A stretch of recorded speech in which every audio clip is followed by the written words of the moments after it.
Welcome to Bharat Vanitha TV. ఆంధ్రదేశానికి గొప్ప దార్శనికుడు, దేశభక్తుడు, బహుముఖ ప్రజ్ఞాశాలి దివంగత ముఖ్యమంత్రి దామోదరం సంజీవయ్య అని పల్నాడు జిల్లా కలెక్టర్ శివశంకర్ లోతేటి అన్నారు. సంజీవయ్య గారి 103వ జయంతి సందర్భంగా పల్నాడు జిల్లా కలెక్టర్ లోతేటి శివశంకర్ అన్నారు. స్థానిక నరసరావుపేట కలెక్టర్ కార్యాలయంలో దామోదరం సంజీవయ్య 103వ జయంతి సందర్భంగా ఏర్పాటు చేసిన కార్యక్రమంలో జిల్లా కలెక్టర్ పాల్గొని సంజీవయ్య చిత్రపటానికి పూలమాల వేసి ఘనంగా నివాళులు అర్పించారు. అనంతరం ఆయన మాట్లాడుతూ నేటి ఈ తరానికి సంజీవయ్య జీవిత చరిత్రను తప్పనిసరిగా అందించాలని కోరారు. అత్యంత పేద కుటుంబంలో జన్మించి అత్యున్నత పదవులను అలంకరించారని, ఎన్నో పదవులు ఆయనను కోరి వచ్చాయని, పదవులకు వన్నె తెచ్చారని కొనియాడారు. ఈ కార్యక్రమానికి జిల్లా రెవెన్యూ అధికారి వినాయకం అధ్యక్షత వహించారు. ఈ కార్యక్రమంలో జిల్లా అధికారులు లోతేటి వరలక్ష్మి, నైపుణ్యాభివృద్ధి సంస్థ కోఆర్డినేటర్ సంజీవరావు, పలువురు అధికారులు, కార్యాలయ సిబ్బంది పాల్గొన్నారు.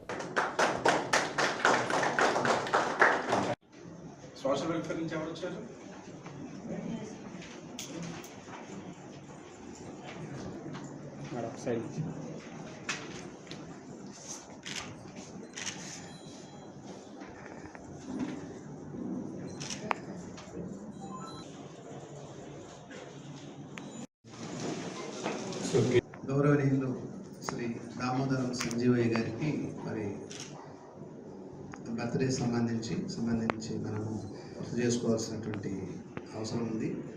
దాన్ని ఈ కార్యక్రమం నిర్వహించుకునే ప్రభుత్వం నుంచి ఆదేశాలు వచ్చింది. అందులో భాగంగా ఈరోజు ఈ కార్యక్రమానికి మన గౌరవనీయులు జిల్లా కలెక్టర్ గారు ఈ కార్యక్రమానికి చేయడం మనకు చాలా ఆనందదాయకం.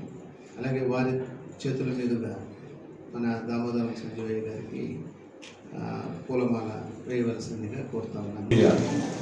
ఆంధ్రప్రదేశ్ దివంగత ముఖ్యమంత్రి శ్రీ దామోదర సంజీవయ్య గారి యొక్క 103వ జయంతి కార్యక్రమానికి ఇచ్చేసినటువంటి మన ప్రీతమ కలెక్టర్ శ్రీ లోతేటి శివశంకర్ గారికి, అదేవిధంగా మన విఆర్ఓ గారికి, వినాయకం గారికి అందరికీ కూడా నా యొక్క హృదయపూర్వక నమస్కారాలు.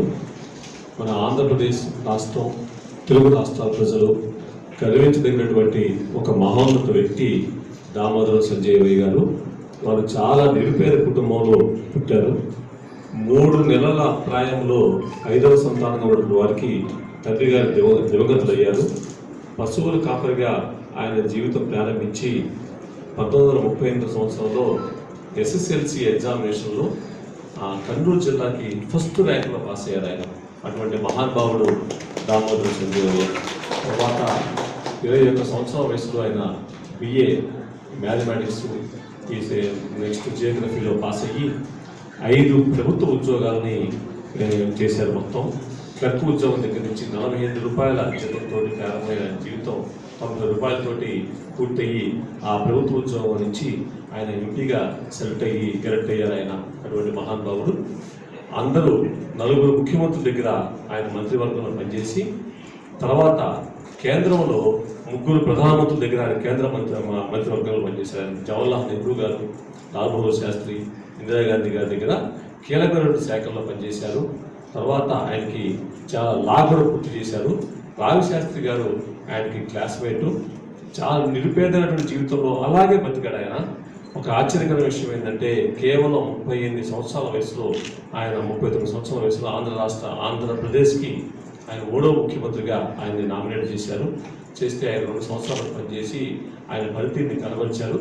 దురదృష్టవశాత్తు ఆంధ్రప్రదేశ్ రాష్ట్రంలో యొక్క రాజకీయాలు కూడా ఆయన ఇవ్వలేక మళ్ళీ కేంద్రానికి వెళ్తే కేంద్రంలో 2 సార్లు అఖిల భారత స్థాయిలో ఉన్న కాంగ్రెస్ పార్టీకి 2 సార్లు ఆయన AICC ప్రెసిడెంట్గా చేశాడు. అటువంటి మహనీయుడు, గొప్ప వ్యక్తి దామోదర సంజీవయ్య. ఆయన దాదాపు ఆయన బతికింది 51 సంవత్సరాలు అయితే 20 సంవత్సరాల పాటు ఆయన ఏదో ఒక పదవిలో, కీలకమైన పదవిలో ఉన్నాడు. ఆయన ఎంత జోక్ అంటే ఆయనకి లా చదివేటప్పుడు చాలా కష్టంగా ఉంటే ఆయన క్లాస్మేట్ రావి శాస్త్రి గారిని టెర్మినాలజీ చాలా కష్టంగా ఉంది, రోమన్ టెర్మినాలజీ చదివిందంటే అలా కాదు మీరు పాఠకోపం చదువుకుందని చెప్పని మీరు చెప్తున్నారు తిక్సుకొని అలా పాటలాగా తయారు చేసుకొని ఆయన అధ్యయనం చేశాడు అనమాట. అటువంటి మంచి హృదయం ఉన్నటువంటి వ్యక్తి దామోదర సంజీవయ్య. దురదృష్టం. నిజంగా చెప్పాలంటే ఆంధ్రప్రదేశ్ రాష్ట్రం ఆయన 51 సంవత్సరాల్లో కోల్పోవడం చాలా దురదృష్టం.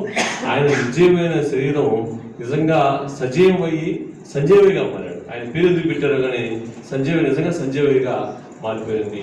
ఆయనకి ఒక యాక్సిడెంట్ అయ్యి ఆ యాక్సిడెంట్లో కొంచెం గాయాలు చాలా సంవత్సరాలు కూడా ఆయన ఇబ్బంది పెట్టి కేవలం 72 సంవత్సరంలో ఆయన మరణించారు. కేంద్ర మంత్రిగా ఉండి ఆయన మరణించాడు.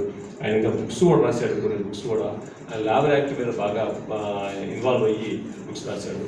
అటువంటి వారు మరి ఆయన యొక్క జీవితాన్ని మనం అందరం కూడా తెలుసుకొని మన నెక్స్ట్ జనరేషన్ కూడా తెలియాల్సిన అవసరం ఉంది.